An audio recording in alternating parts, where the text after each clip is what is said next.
1 second. মাত্র 1 সেকেন্ডে এই পৃথিবী থেমে গেলে আপনি বাঁচবেন?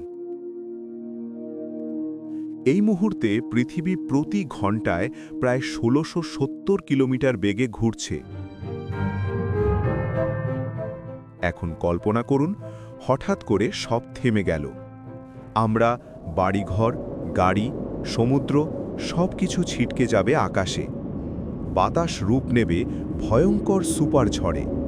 সমুদ্র শহর গিলে নেবে। এটা সিনেমা নয়, এটা নির্মম বিজ্ঞান।